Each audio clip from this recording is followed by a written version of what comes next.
À notre époque, je me rappelle, il y a 20 ans, on n'avait pas ces opportunités. Il fallait aller dans un cybercafé, prendre l'Internet à 500 francs, 1 heure de temps pour pouvoir bénéficier d'une connexion de mauvaise qualité juste pour ouvrir sa boîte email, accéder à quelques fichiers. Mais aujourd'hui, vous avez l'Internet qui est accessible, vous avez ces organisations qui sont là pour vous accompagner, ces femmes qui se battent aussi, ces femmes qui ont réalisé beaucoup de choses pour pouvoir mettre en place des solutions numériques qui facilitent aujourd'hui les opportunités pour nous, les jeunes femmes. Si vous voulez exister sur ces réseaux sociaux,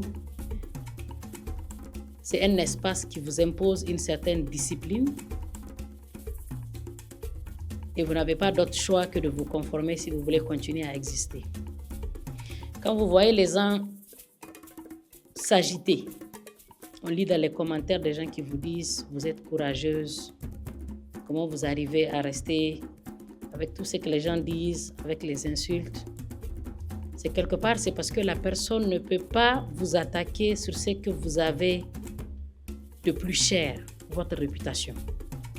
Donc, en tant qu'ONU Femmes, en général, pour accompagner vraiment à travers les solutions digitales, ce que nous faisons, c'est vraiment les formations. Je pense que Madame Halima a parlé de formation, ce qui est important, et je pense qu'à travers ONU Femmes, nous avons des programmes à travers lesquels nous essayons de former déjà, parce que les plus jeunes sont les plus vulnérables, très malheureusement, parce que elles ne sont pas éduquées, excusez-moi du terme, sur les questions par exemple de santé sexuelle et reproductive. Elles ne mesurent pas pour l'instant l'ampleur souvent de certains actes qu'elles posent sur ces réseaux sociaux. Donc c'est très important d'attirer leur attention en tant que grande sœur, en tant que maman. Je pense que la collaboration entre les ONG et les startups actuellement est essentielle.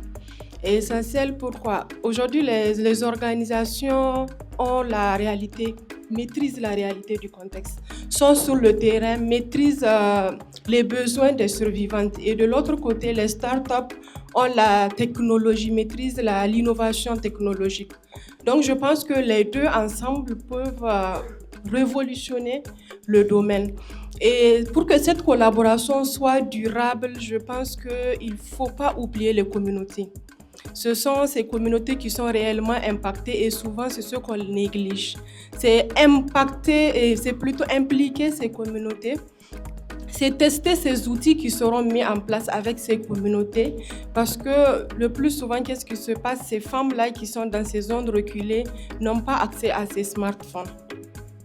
N'ont pas accès à ces smartphones ou même quand elles en ont, c'est juste des téléphones simples. Et donc, il y a ces problèmes d'Internet qui viennent, ces problèmes d'électricité qui viennent.